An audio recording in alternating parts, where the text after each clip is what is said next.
সুস্থতা বড় একটা নিয়ামত। যার একটা চোখ নাই, যার একটা পা নাই, চক্ষু নাই, সে বুঝতে আছে সে একটা চোখের দাম কত বড়, হাতের কত দাম, কত মূল্য।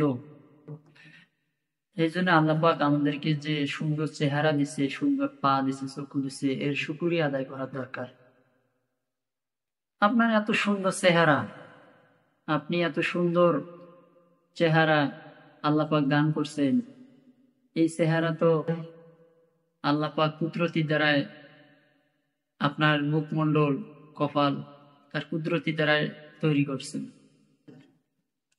আপনি আল্লাহর বান্দা হয়ে আল্লাহর মানবেন না, আল্লাহকে সিজদা করবেন না, এটা আল্লাহ পাক কখনো মেনে নেবেন না।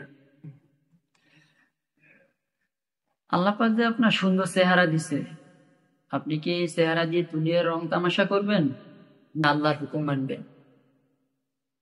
যে এই চেহারাটা দিয়ে আপনি অহংকার করতেছেন দুনিয়ার মধ্যে, যে অহংকার বলা হইতেছে আল্লাহ পাকের চাদর।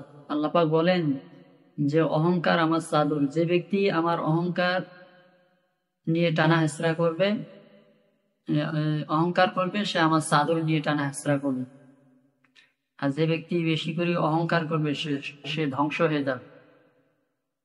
যে বলা হইতেছে আপনার এত সুন্দর চেহারা আল্লাহ পাক দিছে, আপনি এত অহংকার করতেছেন, আপনি যখন মারা যাবেন, মারা যাওয়ার পর আপনার 3 দিন পরে আপনার চোখের মধ্যে পোকা আসে যাবে, মুখের মধ্যে পোকা আসে যাবে, আপনার আস্তে আস্তে দেহমণ্ডলী মাটির সাথে পচে গলে যাবে। কই তোমার অহংকার? কিসের তোমার বাহাদুরি? কিসের তোমার টাকা পয়সা? কই এখন? আজকে দুনিয়ার মধ্যে বাহাদুরি দেখাইতেছেন, টাকার জোরে মানুষকে মানুষকে বলতে মনে করেন না।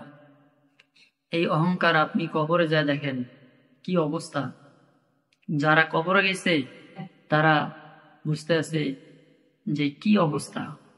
আল্লাহ রাসূল বলছে কবর হয় কারো জন্য জাহান্নামের গর্ত বা জান্নাতের টুকরা হবে।